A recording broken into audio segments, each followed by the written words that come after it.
500 మంది కళాకారులు గద్దర్ గారి నాయకత్వంలో దాదాపు 500-600 మంది ఉద్యమకారులు పాషం యాదగిరి గారి నాయకత్వంలో ఇక్కడికి వచ్చిన చెప్పంటే ఏదో ఢిల్లీలో ఉన్న ప్రజలను ఆటపాటలతోటి వినోదంలో ముంచడానికి రాలేదు.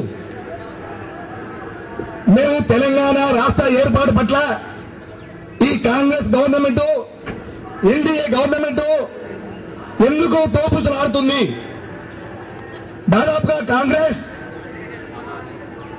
56 నుంచి తెలంగాణకు ద్రోహం చేస్తుంది. ఇందిరాగాంధీ ద్రోహం చేసింది, నెహ్రూ గారు ద్రోహం చేశారు, ఇప్పుడు సోనియా గాంధీ అదే మార్గంలో పోతుంది. అయినా తెలంగాణ రాష్ట్ర ఏర్పాటు పట్ల వాళ్ళ చిత్తశుద్ధి చూపించడం లేదు.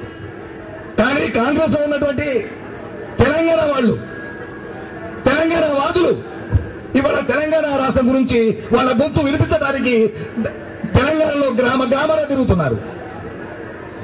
కానీ కాంగ్రెస్ వాళ్ళని కూడా లెక్క చేయడం లేదు. కాబట్టి తెలంగాణ వాదులందరూ కూడా ఈ 2009 లోపల అధికారంలో ఉన్నటువంటి యూపీఏ గవర్నమెంట్ తెలంగాణ రాష్ట్రాన్ని ఏర్పాటు చేయకపోతే భవిష్యత్తులో కాంగ్రెస్ కు పుట్టగతి ఉండదని చెప్పి మనం చేస్తున్నాను. తెలంగాణ వాదులు వాళ్లకు ద్రోహం చేస్తున్న ఏ రాజకీయ పార్టీ అయినా దాన్ని భూస్థాపితం చేస్తారని చెప్పి మనం చేస్తున్నాను. ఇక మిగతా రాజకీయ పార్టీలు మీ ప్రయోజనాల కొరకు తెలంగాణ వాదాన్ని వాడుకోవద్దని చెప్పి మనం చేస్తున్నాను. ఎందుకంటే అధికారంలో ఉన్నప్పుడు తెలంగాణను ఇవ్వలేదు, ఇవాళ ప్రతిపక్షంలో ఉన్న తర్వాత బీజేపీ కూడా తెలంగాణ ఇస్తామని చెప్పి వాళ్ళు ఆచరణకు వస్తున్నారు. కాబట్టి వాళ్ళని మేము స్వాగతిస్తున్నాం. కానీ మీరు తెలంగాణ రాష్ట్ర ఏర్పాటు పట్ల మీ ఉద్యమ కార్యాచరణ ప్రకటించమని చెప్పి కూడా నేను మనవి చేస్తున్నాను. ఇక మిగిలింది టీఆర్ఎస్ రాజకీయ పార్టీ, అది తెలంగాణ రాష్ట్రం కొరకే వచ్చిందని చెప్పి కూడా మనం ఉద్యమ పార్టీగా గుర్తించాం. 2004 ఎన్నికల్లో కాంగ్రెస్ తో పొత్తు పెట్టుకొని కొన్ని సీట్లు గెలిచి వాళ్ళు అధికారంలో పోతున్నప్పుడు కూడా మీరు అధికారంలో చేరొద్దని చెప్పి మేము మనవి చేశాం.